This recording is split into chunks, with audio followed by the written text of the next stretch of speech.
how thick is the report that you read? 1,600 pages? Yeah, that's a lot. So when he said he'd been reading that and had been condensing it into a form that maybe the rest of us could absorb, I thought I would like to have that version. So here is E.A. Ford to give us the condensed version. Thank you. Can you hear me? Yes. Let me start out by, whenever I hear someone talk, I'm a very skeptical person, as Kendra will testify to. I want to know who that person is, where they're coming from, and what basis they have. So I think I owe it to you to tell you who I am. I'm a Unitarian of 56 years. There were some years before that when I was on the wrong side of the fence, but I got married to Susan 56 years ago. I became a Unitarian. So that's the story. But I have a bachelor's degree in chemistry and physics, PhD in chemistry. I was director of research of a company. I was director of a technology institute. So I've spent a lot of time in science. Now, you may question whether that gives me any standing or not to talk about environmental science or not, and I accept that. You're free to be skeptical about that. But suffice it to say that I've spent a lot of time thinking and studying about these things, and my concern with the climate goes back to about 1976. There was an article published in Science magazine. I don't recall what it was, but it was pretty clear to me at that time that we kind of had that figured out. We knew that it was possible. There were a lot of skeptics. People weren't really comfortable with it. But before I go further, I'm going to ask you some questions. My wife suggested that I don't do this, but like a lot of other things, I just go right ahead and do it anyway. How many people here have a background in science, engineering? So this is a pretty literate group compared to most groups that I would talk to or have talked to. And I don't go around and do this as a business, but most of the time, there wouldn't be that many hands in a group that would go up. So from my point of view, that's good. Before we start, I asked Kendra when she came to me, what did she expect out of this talk? Well, she didn't give me very much guidance on that subject. And as she knows, I am a very goal-oriented person. I don't go to meetings without agendas. I don't go anywhere without some purpose in mind. That's mine. So I want to give you my expectations for this morning. I want you to listen. I want us to learn. I hope to inform you, and maybe we'll make some friends. That's the expectations that I have of this. Now, you're going to have a part. I hope you listen. If you don't like what you hear, you're free to throw fruit. I can deal with that. You'll probably know one another, so maybe making friends is not important. But many times in groups, people do meet one another, and that's important. So those are my expectations. We will return to that before this is over. So let's have a little history. People think that climate change is a new thing. In the 1820s, Thomas Malthus was talking about the limits of the earth and how many people and whether we could get food enough. That's the same thing as climate. If we disrupt the climate, there will be a problem. In 1853, a slightly erratic Irish physicist, John Tyndall, identified greenhouse gases. He knew what they were, and he put a name on them and really characterized them. In 1896, Gustav Arrhenius published an equation that allows us to calculate how much the Earth will heat as the carbon dioxide content goes up. That paper has been repeated many times. No one has ever refuted it. So with respect to the science, that's clear. we've known for 100 years that it's okay. In 1958, Charles Keeling put this little instrument on a mountain in Hawaii and started measuring CO2 content in the atmosphere. And so now we have about 50 years of that data. There is no question about whether the CO2 content is going up or not in the atmosphere. No matter what skeptics might say, we have the data, thanks to Charles Keeling. We've since taken samples of ice and gotten CO2 content. People are concerned about whether that's really accurate or not. So that's kind of the history. Well, in November, this report was issued, and I brought copies with me. It came out in two pieces. One is volume 1. Now, this is the polemic that the government issued and sent out to people with lots of pictures. The real report is 600 pages long. If that's not enough, there's volume 2. This one's 1,300 pages with references, all kinds of stuff.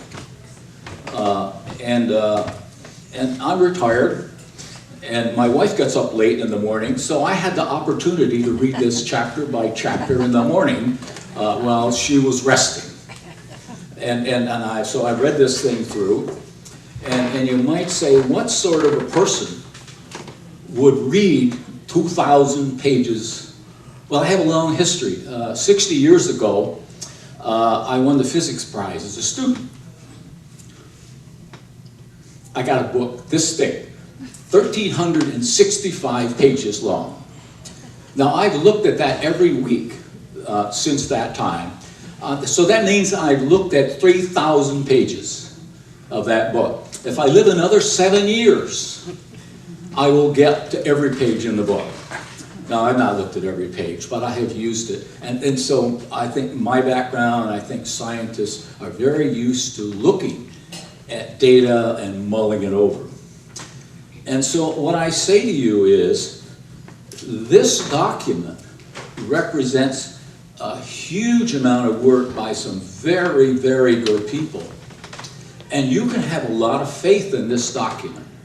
I say that personally because I read it all. I feel really comfortable about, I would have this discussion with anyone, including the skeptic from Princeton, who's a physicist there and on the faculty. I would be delighted to have a discussion with him in an open forum.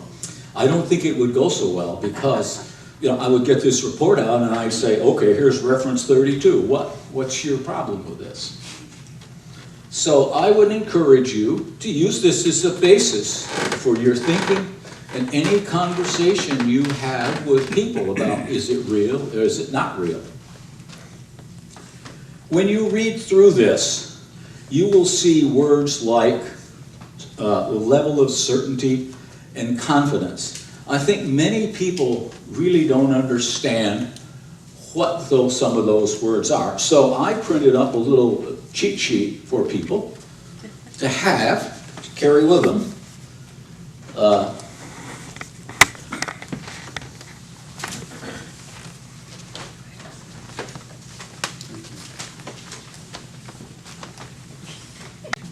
Are we missing any? So the point of this is, when you read the words in these documents, you see words like confidence and likely. Well, those are really big words. They're dangerous words. People like Kendra use these words to mean all kinds of things in poetry. In these documents, they are very specific in their meaning.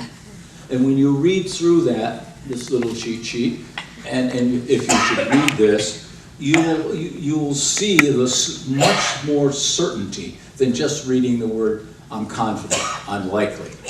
I think that's an important thing to know. Now, someone said, how long was my talk going to be? They wanted it under 30 minutes. I guess they wanted to go home for lunch or whatever.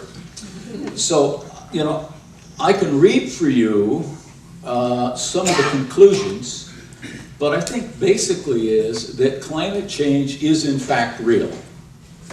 And it's laid out here very, very succinctly. And so I clipped out some of this, but I think I'll just read one thing. Human activities continue to significantly affect Earth's climate by altering factors that change its radiative balance. Now that's a word that most people don't use at Ollie's when they have coffee, radiative balance. That just means the sunshine comes down and it warms the place up. That's what we're talking about. Some of it gets reflected back, some doesn't, temperature goes up. So when you read the report, you're going to come to words like that. It's not easy, I think, for many people to read and understand, but I think the conclusions are really clear about that. Really clear. But one of the other things that comes up in this report is that there's a significant amount that we don't know. And by that, I mean we may have some really very unexpected surprises about how fast the temperature is going to rise, how fast the oceans may rise, and where this may happen. We're equally uncertain about what the effect will be on weather. And this was pointed out in Science magazine in 1976, the potential to change the weather. It wasn't appreciated. Lots of people said, oh no, the weather goes up, the weather goes down, which is true, it does, there is no question about it. But the spectacular events, weather events we've seen over the past 2 or 3 years is very suggestive that there's something more going on than the natural fluctuation, the natural average.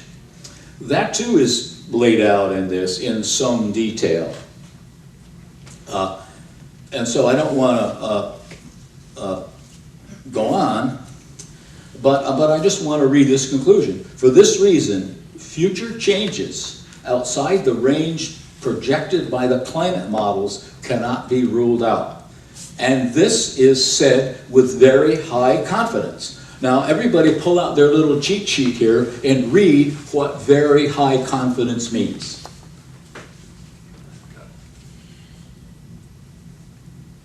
Not a pretty picture, right? We don't know it, but we're very confident. That just simply means we can't predict when it will happen, but we can predict that it will happen. We can say that. Now, volume 29, or volume 2, from a scientist's point of view, is the most interesting one, because it's 29 chapters. Ronan, what are you doing in here? Huh? This is my grandson, Ronan. Some of you know, I guess some of you don't. But it's the meat of the whole thing. The data is there. There are references, well over 1,000 references to the primary data. You can go and look at it. And if you don't like the primary data, you can go get yourself a laboratory and or observation post and refute it. But that's what you'll need to do. You'll need to go get data. Somebody would need to get the data. ExxonMobil would need to get the data to refute what's in this. No matter what we see on TV, that's what would be required to refute what's here. So there are 29 chapters in this, and if you get yourself a copy of just this part, you can go online, they'll send you a free copy. You can see nice pictures about what goes on, and you can believe this because the data behind it is really very clear. And you can go back, get the data. If you don't like the way it's plotted, you can replot it yourself or do another analysis because the data is there.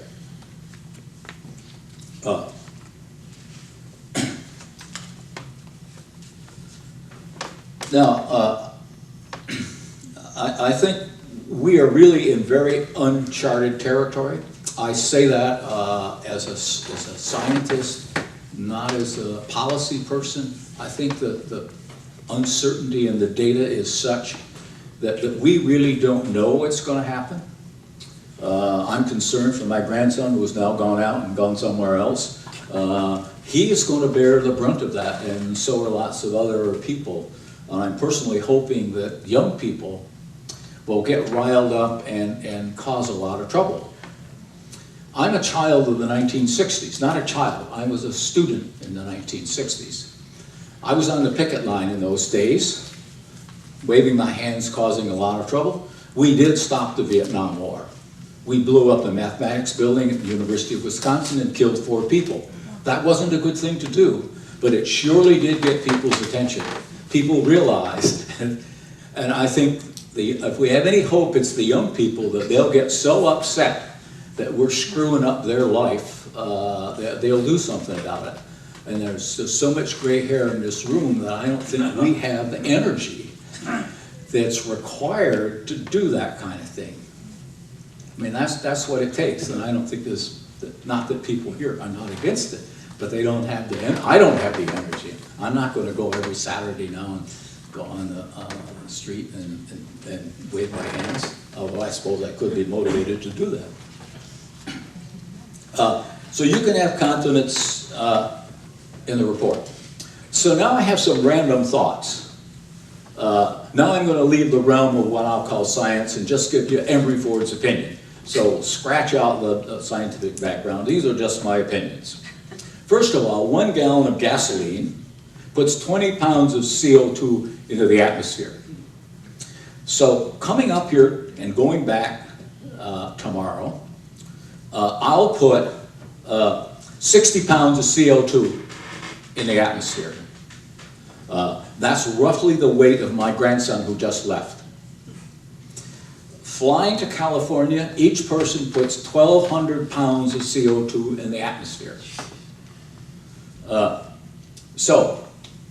I stole this concept from a book, Small is Beautiful. I've forgotten who's the author of it. Anyway, he said, think globally and act locally. So acting means burning less gasoline or jet fuel or whatever. All of us, everybody could do that. That includes heating your homes and lots of other places where there's combustion. There's an elephant in the room which nobody talks about, and that's population control. People cause this, and nobody talks about population in terms of the environment. But if we have fewer people, stabilize the population, some of these problems can be dealt with. And that's a subject that's in this country causes a great deal of concern about when we talk about population, that, you know, we're invading people's privacies or whatever. But if we go back to Malthus in 1820, he laid out clearly what would happen if you got too many people and they did too many things. And you would run out of food, you can pollute the atmosphere, so that's an issue. The other thing that I think about is a perception of time. Most people, many people, just don't appreciate time properly.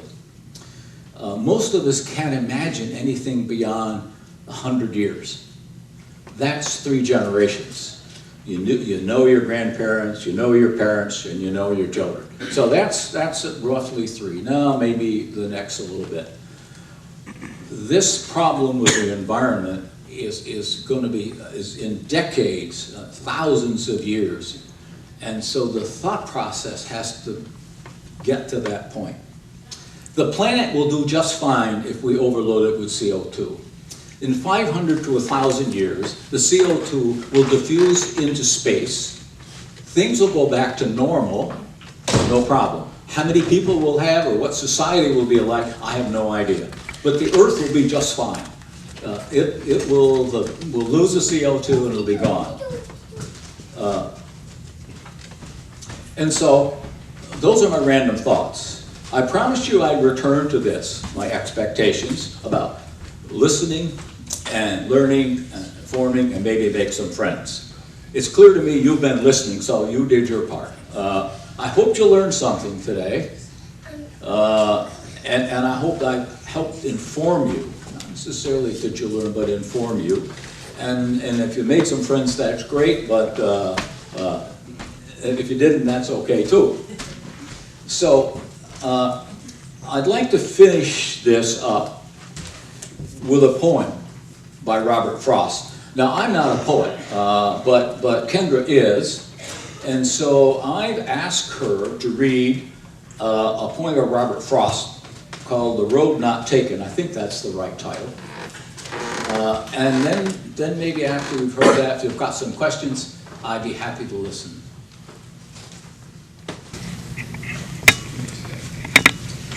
2 roads diverged in Yellowwood, and sorry I could not travel both and be one traveler. Long I stood and looked down one as far as I could to where it bent in the undergrowth, and then took the other, as just as fair, and having perhaps the better claim because it was grassy and wanted wear. Though, as for the passing there, had worn them really about the same. And both that morning equally lay in leaves no step had trodden black. I kept the first for another day. Yet knowing how way leads on to way, I doubted if I should ever come back. I shall be telling this with a sigh somewhere ages and ages hence.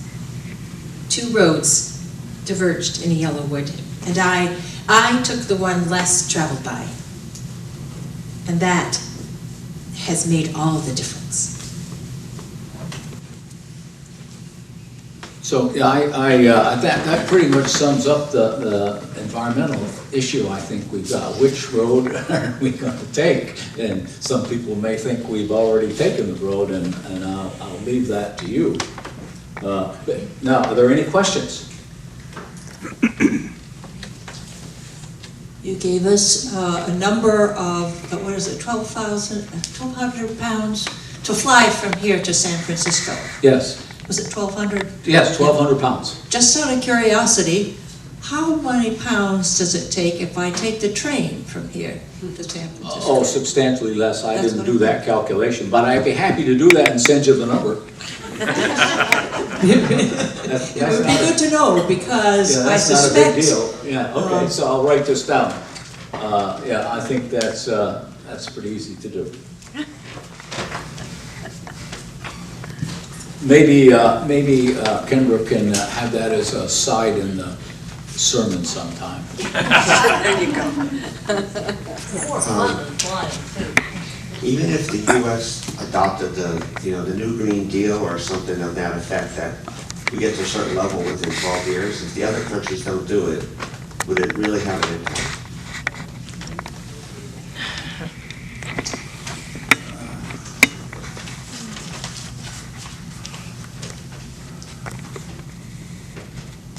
Well, my answer is that depends. And here's what it depends upon, in my opinion.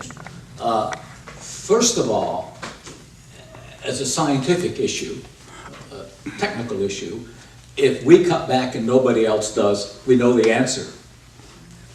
The answer is the CO2 will rise, but only proportionately. We'll have to subtract out whatever this country doesn't think.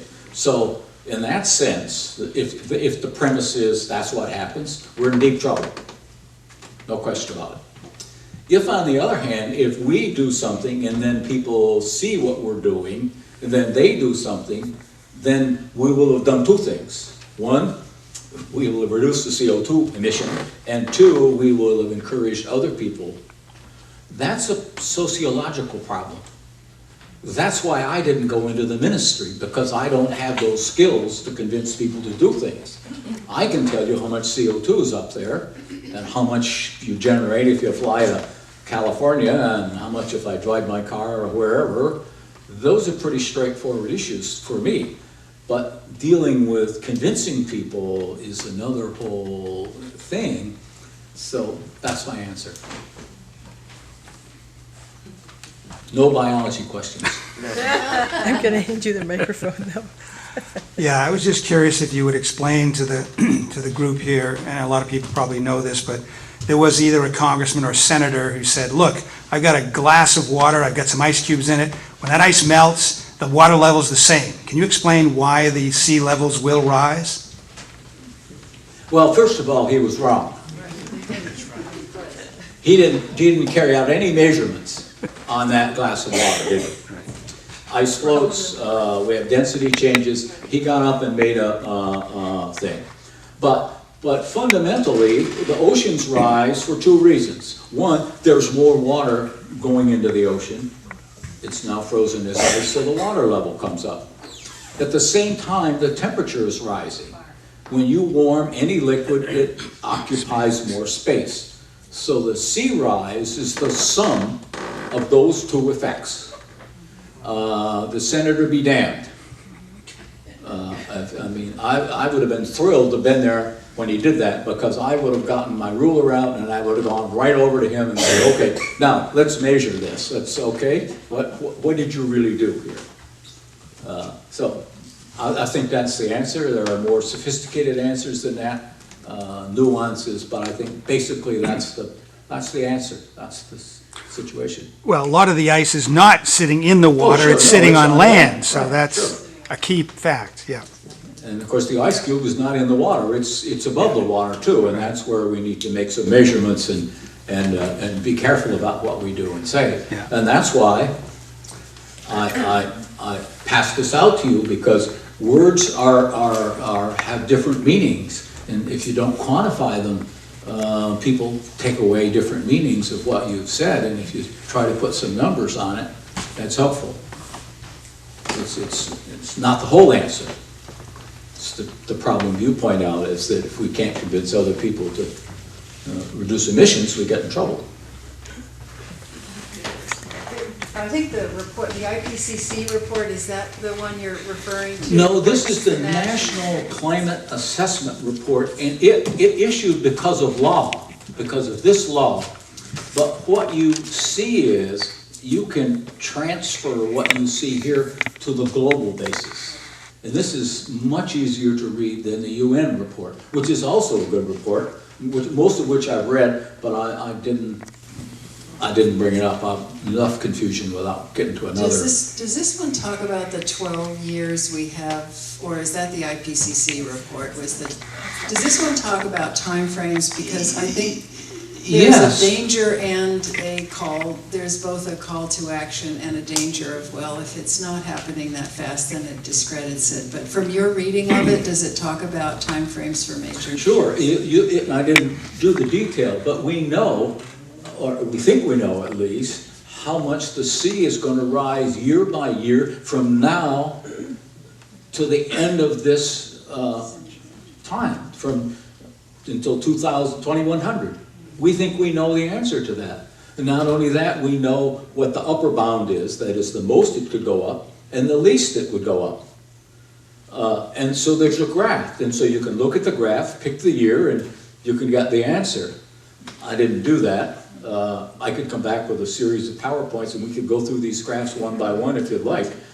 But that's what it would take.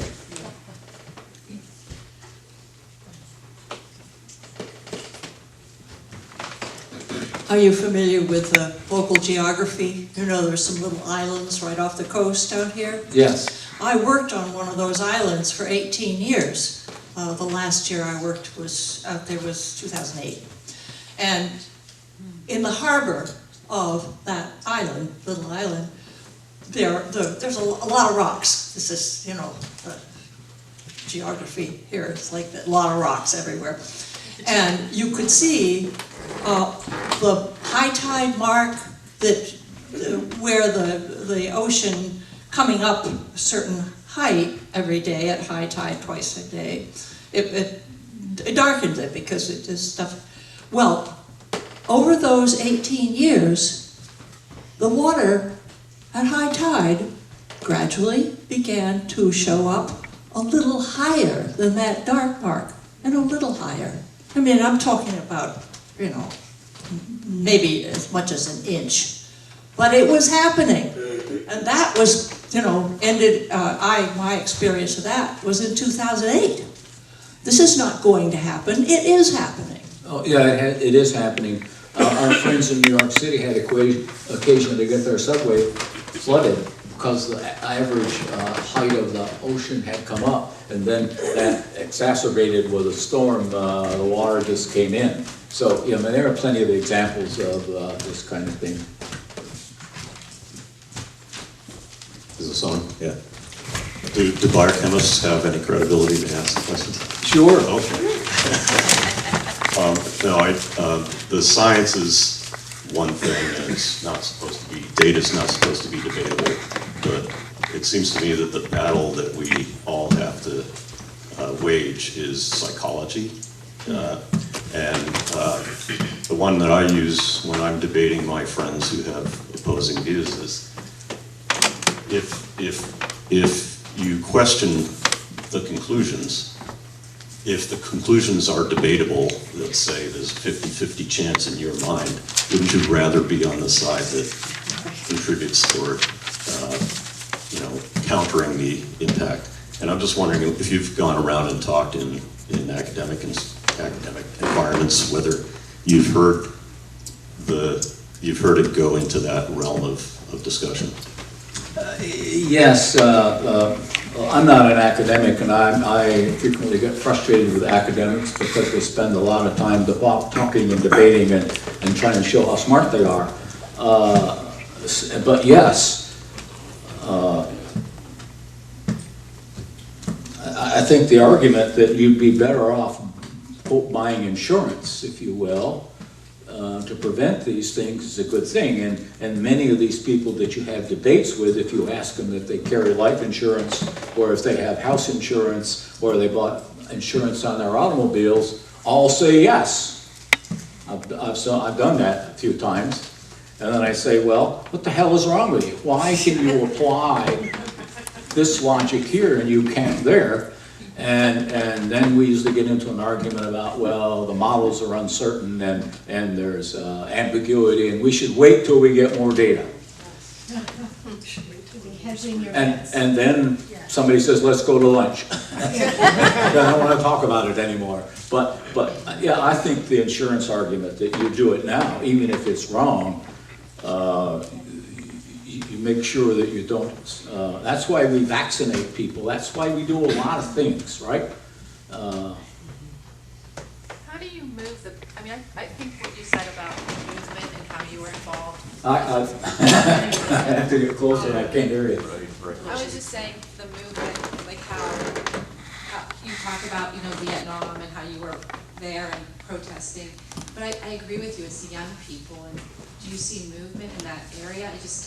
How do you get that group, which I agree, to start doing these kinds of things? Or are they doing them, we just don't see them because it's not? I think some of that's going, I don't know. The reason Vietnam happened as it happened, at least in my opinion, is a lot of young men were going to get drafted and sent to Vietnam and get killed. So there was a good amount of self-preservation involved here. I don't want to get my head blown off or, whatever. And it really did get people's attention. There is no such threat, at least immediate threat.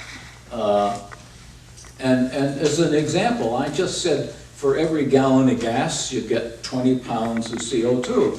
My granddaughter and grandson think nothing of getting in their car and driving all over hell. Now here are young people who could be thinking differently. And I'm not trying to be unpleasant or critical, but it's a classic example of people maybe talking about it, but then when it comes to doing, don't do it. If a lot of young people had to breathe the CO2 as an example, as a threat to their health, you'd find out right away, they back right down, right? They wouldn't do it. But there is no such immediate threat. And so I don't think young people have the sensitivity, personal sensitivity. Something might happen. Are you talking about this subject, or are you? No, gonna- I have a different. Okay, I'm gonna come back to you, because I think Stephanie wants to, and I'm gonna say something you're gonna say. You are? Go ahead. I guess for this young people thing, I work with a lot of the young people who are very engaged in it, with 350 New Hampshire and some other folks. And what I see, and this is something that Bill McKibben said very early on that I really appreciated, was, as he started the group, the 350 started with a combination of him and young people, is that it is up to us who are established and whose careers are not going to be threatened by getting arrested and who have wealth and who have education, and to try to put it off on younger people to solve this in some way is something I feel is really, it's too, it's putting too much on them. We're part of who did this. We're part of, not everybody's done it. It's that we are aware of it. And there was someone who said, we are the first generation to be aware of this, and we are the last generation to be able to take care of it. And I really encourage people, I think it's so hard to feel not powerless that we say, well, it's up to them. And I know my children, one of them who just keeps saying, I know I read that stuff, Mom, and we're all gonna die. And part of what I say to her is, how do you feel about that? And she's like, well, I need to deal with my life. I need to deal with this. And I feel like my obligation is to do it now where I have some time. I still have some energy. I can't go to the streets every week. I can go once a month maybe, but it is a global, non-generational thing. And I also feel it's so clear that and what's hard is that doing what we do individually is helpful, but what has to change is the entire trajectory of the system of this. But in speaking, and I see what happens with the young people when they try to get people to join them, and a lot of young people are so freaked out about this that they don't join them. And that's where I think this intergenerational and interracial and intersectional, or whatever you want to call it, is so critical because it's so hard to face. So I guess to not put ourselves down of what we're capable of doing and disrupting is very, very important and hard. And it's not easy, as we know, but very important. So. I don't want to give the older people, so to speak, the other generations, a pass. That's not where I come from, but my experience is, and my knowledge of history is, time and again, it's been young people who really just do rise up and cause change, and we can look at that. Another question in my mind, but I'm hopeful that they will get enraged and do some awful things. I mean, go out and really make it difficult.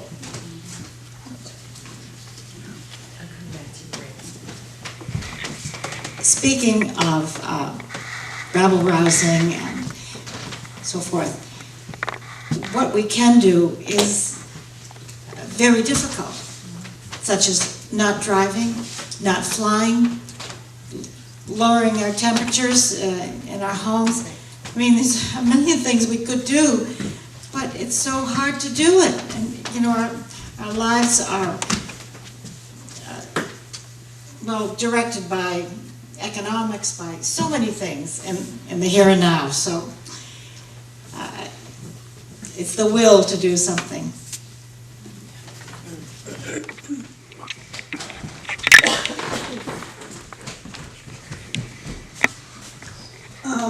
Regarding the question or argument or whatever, that what good is it going to do if the U.S. really addresses these problems and does something about them and the rest of the world doesn't follow? Well, I just read something in the last day or two about numbers that have come out. The U.S. is not ranking very high in the realm of quality control of water purity, environmental, air quality, and in general, environmentally. We're down the list, 23 countries down the list on one of these things, behind most of Europe, Canada, Japan, and I can't even remember the others. So do you have any, numbers on this, or any idea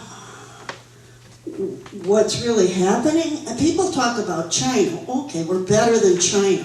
How low can you set the bar?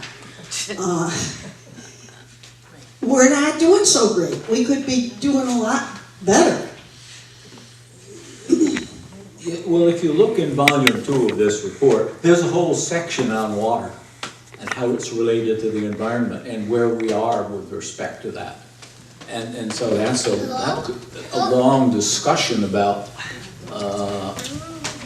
Water quality was the one area where we didn't do so, we're tied with 10 other countries at the top. Air quality, not so much. And general environmental quality, we're way down the list. That's what I read. oh yeah, well, there's, many of these things are mixed up together, and so it's complicated, really complicated.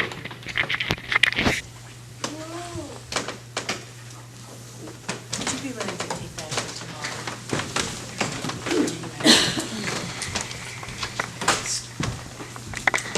The most helpful thing I heard today were your two equations about the amount of CO2 equivalent to a gallon of gas.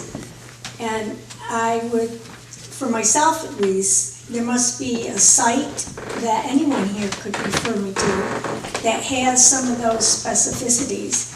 I think that kind of information becomes much more helpful on a day-to-day basis than some generic rules about not using airplanes or, avoid using your car, because it allows me then to be very focused when it comes time to make a decision. If it's time for me to decide to go to somebody, I can make a moral choice at that time. So if you knew of any sites, that would be helpful. Yeah, there's, that data is, I'll say, freely available. But freely means that you have to go look it up and collate it. And even if you do look it up, you need to verify and authenticate that the data is correct. And so if you just go to Google, Lord knows what you get. I get into trouble with my wife on a frequent basis when I say, let's do the numbers. Let's calculate this. But in this case, it would probably be a good idea to create a little chart of some kind or another of, okay, if you drive 100 miles or use a gallon of gas or whatever it is, this is the pounds of CO2. And this train ride that somebody asked me about, we can get a number for that, a pretty good number for that. Well, that kind of information would help maybe others in addition to myself, because I think as soon as we find ourselves in a position of researching and verifying, there's that time element in the question. And I do believe we're up against the act of negative intuition in our country, where people are imagining, it's pretend facts. People are making decisions on pretend facts. So if I had real facts, that would be helpful. Thank you. Yeah, here, I'll just second that. I'll give you a card that I've passed out to many, many people.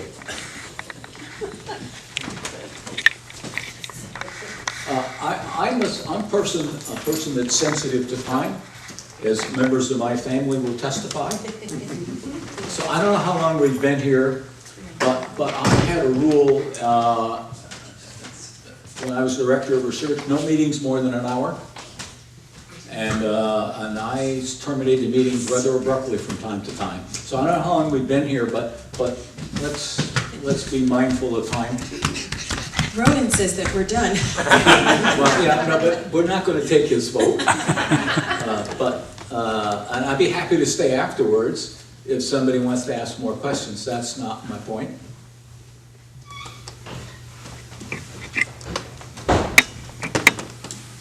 In my mind, Robert Frost had it right when he said our choices make all the difference. So I sort of think that's the best we can do day to day, is to make choices that might make a difference.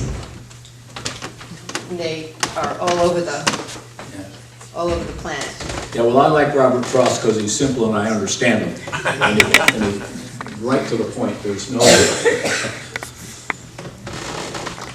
Thank you, Kendra, for your reading. Yes.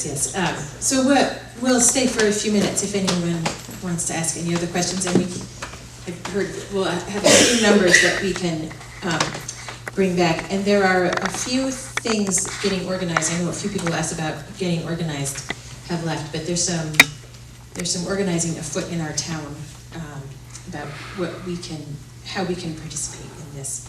And if you haven't heard about Extinction Rebellion yet, go home and Google it and see what the youth are enraged about and what they're doing, because it's another fantastic thing happening. Thank you very much for being here.